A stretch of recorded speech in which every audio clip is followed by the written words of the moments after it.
Hello, and thank you for clicking play. I am Danny Nelson. I want to talk to you today for a moment about the most important topic in personal finance.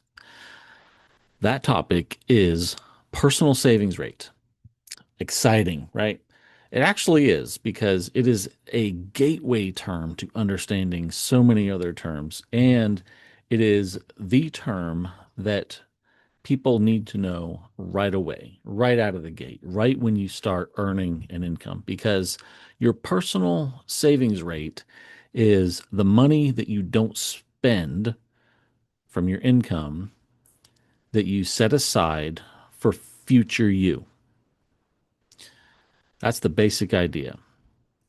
Now, let's talk about what happens when you receive a paycheck. Some taxes get taken out, you pay your bills, you buy gas, groceries, housing, transportation, entertainment, etc. Insurance. I think I already said you pay taxes, right? Taxes get withheld. That's a topic for another discussion. But income comes in, expenses go out. Whatever you have left over must be intentionally set aside and put either in your safe or risk bucket for future you, right? If it just stays in your checking account, it's likely to get eaten up by current lifestyle next week or next month, whatever the next pay cycle is. So let's dig a little deeper into the specifics of what the personal savings rate is. And let me mention this before we go any further. Personal savings rate, also a lot of times called savings rate, can often be confused for the stated rate of return on a savings account, right? So if your savings account has an APR or annual percentage rate of 2%, that is not your savings rate.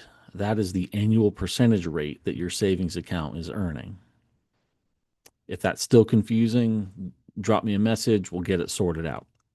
But your savings rate, your personal savings rate, a lot of people just call it savings rate, is the money that you get from your paycheck. So you have your net income from your paycheck, your net wages. You spend money on current lifestyle. Whatever's left over is and set aside into a risk or safe bucket is your savings. Let's flip it on its head a little bit because if we let money do what it does, what does it do? We've talked about this before. It follows the path of least resistance. So if you get your paycheck, you have your net paycheck coming into your bank account and you let it do what it does, for most of us, it's all going to get spent, right? It's not going to magically jump into a risk or safe bucket for future us.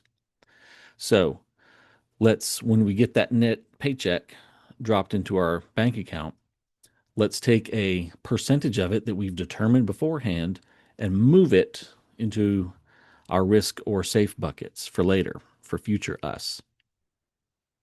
And then whatever's still left in the checking account, let that be what's used for current lifestyle.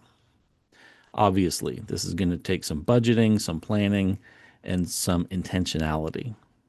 So let's do that. Let's move forward with intentionality. Let's know and do what matters. Thanks for listening.